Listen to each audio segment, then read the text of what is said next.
मैं समर्पित करना चाहता हूँ मेरे साथी।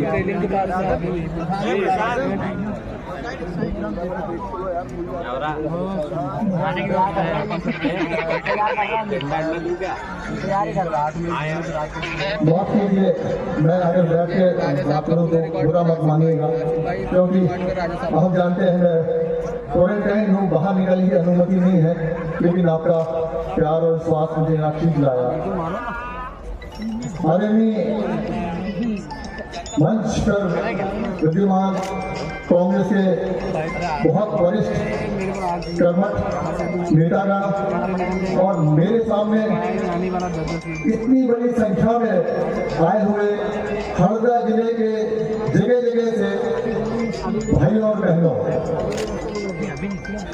ये जरूरी नहीं कि रोज बात हो, ये जरूरी नहीं कि रोज बात हो, ये जरूरी नहीं कि रोज मुलाकात हो।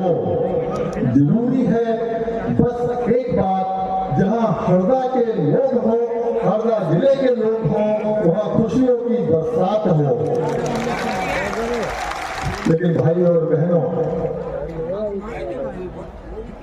इन सालों से वो खुशियों की बरसात क्या हम और आप तक पहुंची है? यही तो हमको और आपको सोचना है, क्योंकि आज 18 साल से ऐसा चतुर मामा हमारे सामने बैठा हुआ है। वो होशियारी बहुत करते हैं, काम बिल्कुल नहीं करते, लेकिन ऐलान बहुत करते हैं। तो मैं सबसे कहता हूं कि ऐसे चतुर मामा से अपने आप को उनकी बातों में मत आइए।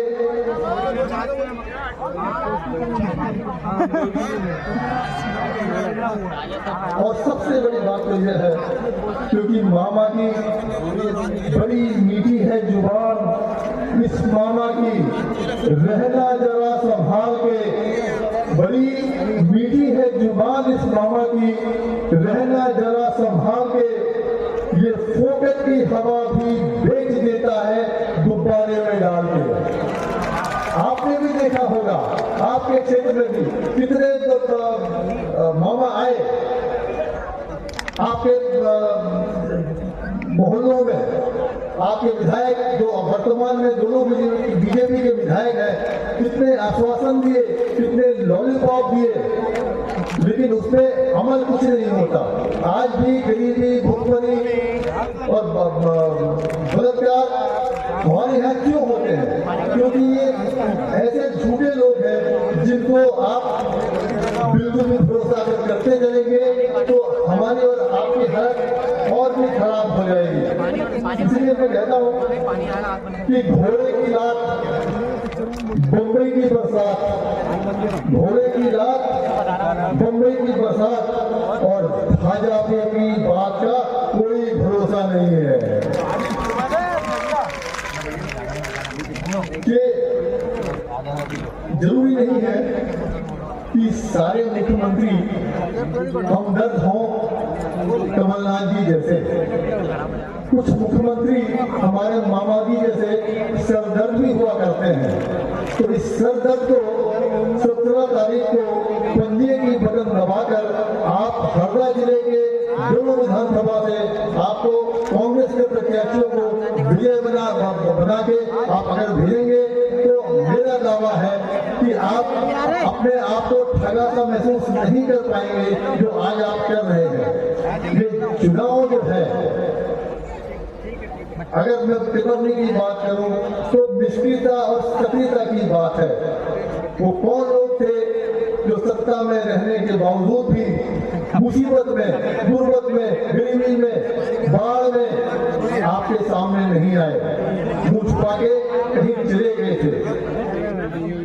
वो कौन लोग थे जो हारने के बावजूद भी आपके दुख दर्द और हमदर्द का साथी बने थे? मैं आखिर कहना चाहता हूं कि हमने सत्ता सौंप ही तुमको। 18 साल से बीजेपी की सरकार है मध्य प्रदेश में, हमने सस्ता शौकीन है तुमको, तुम मार रहे हो चाटा। अरे महंगाई इतनी बढ़ गई कि गरीब खरीद ना पाए आटा। तो ऐसी ऐसी बातें बहुत हैं। आप अभी बहुत से लोगों को आपने भी सुना, मैंने भी सुना। राहुल जी हमारे नेता आएंगे, दूसरे लोग भी आएंगे, उनको भी सुनेंगे। ज्यादा समय न लेते हुए मैं सिर्फ इतना कहना चाहता हूँ कि बच्चों के मामा बार बार आते हैं और उनको, अगर हमें बच्चों के मामा बार बार आते हैं, आश्वासन की टोकरी हर बार लाते हैं, लेकिन झुनझुना थमा के जनता के हाथों में उड़न खटोले से उड़ जाते हैं। इसलिए इनसे सतर्क रहिए। और मेरे आदिवासियों को मैं कहना चाहता हूं, जो लोग साजिशें करके हमको खत्म करने की कोशिश कर रहे हैं, जो लोग हमको साजिशें करने की कोशिश कर रहे हैं, उनसे कहना होगा जो जुनून है, समझ गए बीजेपी का मजबूर है। हमारे रगों में भी दौड़ता हुआ रानी दुर्गावती का खून है। एक आखिरी बात यह है कि मैं चाहता था कि आपके समक्ष रहूं, लेकिन आप जानते हैं 4 साल से मैं कैंसरग्रस्त हूं। अभी भी आपका प्यार मुझे खींचता है, वरना मुझे घर छोड़ने की इजाजत भी नहीं है।